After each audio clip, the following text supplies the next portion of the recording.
Okay, this is section 9.2 on rational exponents. If we look back to when we first learned about different kinds of numbers, when we started studying rational numbers, we defined those as numbers that could be made into a fraction. So if a number could be made into a fraction, it was rational. Well, now we're studying rational exponents, and rational exponents are the powers that are in fraction form. For instance, x raised to the m over n power. That power is in fraction form, and that stands for the nth root of x to the mth power. The denominator is your index, the numerator is your power. I can do that in the first example where I take x and raise it to the power of m first, get an answer, and then take the nth root of it, or I could first, as it shows in the next example, take the nth root of x, get an answer, raise it to the power of m. Two different ways of doing it, both will give you exactly the same answer, and as you'll see as we work some of the problems, sometimes one way works better in a problem than the other way. So for number one, I am taking 9 to the 1/2 power. Now remember, the denominator is your index, the numerator is your power. So that's like the square root of 9 to the first power. 2 being square root, of course. Now I didn't need to write that 1 there, and this actually is 2, but of course I don't need to write the 2 there either. It's really just the square root of 9. We're going to take the positive of the answers. The square root of 9 is 3. On the second one, negative 64 x cubed to the 1/3 power means the cubic root of negative 64 x cubed all to the first power. Now I don't need to write to the first power, just like on the 9 I did not need to write that first power there because the first power is not going to change anything. So what I'm looking for first is the cubic root of negative 64, or what number would I multiply 3 times and get negative 64, and the answer to that is negative 4. And then I'm taking the cubic root of x cubed, and that's just x. Remember, when you're taking a root, you take whatever the power is and you divide it by whatever the index is to figure out what your new power is going to be. 3 divided by 3 is 1, so x, the cubic root of x cubed is just x. On the next one, I'm taking the cubic root of negative 27 over 8. So that means I'm taking the cubic root of the numerator and the cubic root of the denominator. You can write that separately as the cubic root of negative 27 over the cubic root of 8 if you want to, or you can just remember that I'm taking the cubic root of each of those. So when I take the cubic root of negative 27, I get negative 3. And when I take the cubic root of 8, I get 2, and that's your answer, negative 3 over 2. On number 4, you notice there are parentheses around the 6x cubed. That is what's being raised to the 1/4 power, not the negative sign. The negative sign is outside the parentheses, so it's not being affected by that power. So what I'm actually taking is the negative, or the opposite of the 4th root of 6x cubed raised to the first power. So I'm taking the 4th root of 6.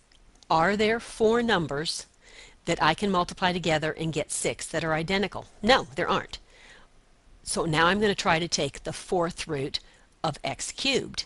And are there 4 identical x's that I can multiply together to get x cubed? Of course not, because the index is bigger than the power there. So that means that's already in its simplest form. I've written it without rational exponents, and it's not something I can take. It's sort of like saying, take the square root of 3. You can't get an answer unless you go to an approximate value, and it didn't ask me to approximate, so that's my final answer. Remember now, when you are doing roots other than the square root, you can go to your TI graphing calculator and hit the math button, and the math button has your cubic root and your xth root. So you can use, it's number 5 under math, where it says the xth root of something.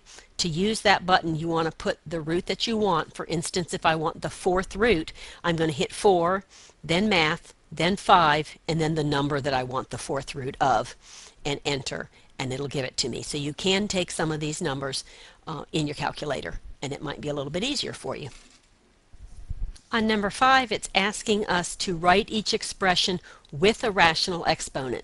That means take it out of radical form and use a rational exponent or a fraction exponent instead. So I have the 6th root of 7ab. That means I have 7ab all raised to the 1 over 6 power. Remember, the denominator came from your index, and the numerator was the power that these were being raised to. All of them were raised to the first power, so it's 1 over 6. The square root of 5xyz is going to be 5xyz, all raised to the 1/2 power. Again, the denominator came from my index. I was taking the square root. That index would be 2. It doesn't show there, but it would be 2. And then everything was raised to the first power, so it's got a power or a numerator of 1. Okay, number 7. The 6th root of 2x to the 4th is 2x to the 4th to the 1 over 6. However, I don't want a power of a power there, but so what do I do when I have a power of a power? I take the exponent here and multiply by the power outside, or that number. So this is like 2 to the 1 over 6 x to the 4 over 6. That's what I get when I multiply each power, that was an understood one, by the second power on the outside. Now, is it acceptable to leave x to the 4 over 6? Of course not, because that's a fraction that can be reduced. So I want to leave this 2 to the 1 over 6 x to the 2 over 3. And there's your final answer on that. I used rational exponents and I simplified everywhere that I could. Okay, for the next problems, the instructions say simplify each expression, assume that the variable can be any real number. So on the first one, I have negative 27x to the 6th raised to the 1/3 power. That means I have the cubic root of negative 27x to the 6th power. So again, the cubic root of negative 27, I'm looking for the number that could be multiplied 3 times. That would give you negative 27, and that's negative 3. Now remember, that one can be done in your calculator. And now I want the cubic root of x to the 6th power. The rule is take the power and divide by the index. 6 divided by 3 is 2, so that's x squared, and it's negative 3x squared. Okay, on negative 9, I have 256a to the 8th to the 1/8 power. That means I'm taking the 8th root of 256a to the 8th power. So the 8th root of 256, go to your calculator if you don't know, that's going to be 2, and the 8th root of a to the 8th, I take the power, I divide by the index. 8 divided by 8 is 1, so that's 2a. Now, when you're doing problems like this, where you have an even index, that's your index, 8 is an even number, an even power, and an odd power after you take the root, you need to put it in absolute value signs, because we don't know what that a originally was, whether that a was originally positive or originally negative. So to account for that, when I take the 8th root of a to the 8th and get a to the 1, or a, I have to put an absolute value sign in. That's any time your index is even, your power is even, and your power when you come out is odd. The rule is even, even, odd requires an absolute value sign. Again, even index, even power. When you're finished, odd power requires an absolute value sign.